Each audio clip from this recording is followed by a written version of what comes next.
નમસ્કાર દર્શક મિત્રો, આજે આપણે વાત કરીશું વેજોદરીથી મુસળી જતા રસ્તાની, કે જે ઘણા વર્ષોથી તૂટી ગયેલો છે, જેને બનાવવા માટે સરકારે મંજૂરી આપી હતી અને ત્યારબાદ કોઈ એજન્સી દ્વારા કામ શરૂ કરવામાં આવ્યું હતું.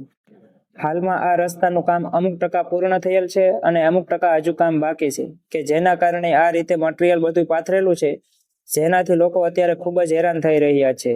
આ રસ્તા પરથી દિવસના અનેક વાહનો અને લોકો પસાર થાય છે અને ખેતીવાડી માટે જતા લોકો પણ આ રસ્તા પરથી પસાર થાય છે. લગભગ 6 મહિનાથી આ કામ શરૂ છે, હજુ કામ પૂરું થયું નથી અને લોકો રોડ બનાવતા હતા ત્યારે પણ એટલા જ હેરાન થતા હતા અને અડધું કામ મૂકી અને એજન્સીએ કામ બંધ કરેલ છે, જેના કારણે લોકો અત્યારે ખૂબ જ હેરાન થઈ રહ્યા છે.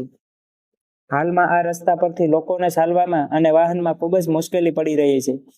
આપણે સમજીએ કે વેજોદરી ગામમાં જો કોઈ ઇમરજન્સી આવી હોય, દાખલા તરીકે એમ્બ્યુલન્સને બોલાવવાનું થયું હોય કે ફાયર બ્રિગેડની ટીમને બોલાવવાનું થયું હોય, તો સમયસર વેજોદરી ગામમાં ફાયર બ્રિગેડની ટીમ કે એમ્બ્યુલન્સ પહોંચી શકે તેમ નથી. એટલું જ નહીં, પણ પોતાના વાહનમાં જો લઈ જવાના થયા હોય તો પોતાના વાહન દ્વારા પણ સમયસર દવાખાને પહોંચી શકાય તેમ નથી. આ એક વેજોદરી ગામથી તળાજા તાલુકાને જોડતો રસ્તો છે, કે જે અનેક લોકો અહીંયાથી પસાર થાય છે.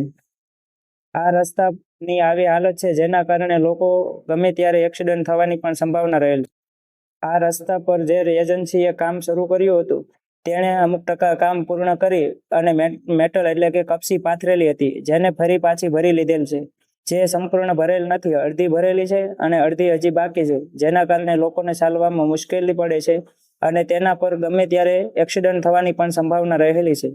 તો ગામ લોકોની માંગ છે કે સમયસર આ એજન્સીને નોટિસ આપવામાં આવે અને કામ તાત્કાલિક શરૂ કરવામાં આવે, જેથી અધૂરું કામ છે એ પૂર્ણ થાય અને ચોમાસા પહેલા રસ્તો બની જાય તેવી ગામ લોકોની માંગ છે. કારણ કે 6 મહિનાથી આવું ને આવું કામ ચાલે છે, તેની સામે કોઈ કાર્યવાહી કરી નથી, જેના કારણે લોકો અત્યારે હેરાન થઈ રહ્યા છે. ગામના લોકોને ખ્યાલ નથી કે હવે આ રોડ ક્યારે બનશે.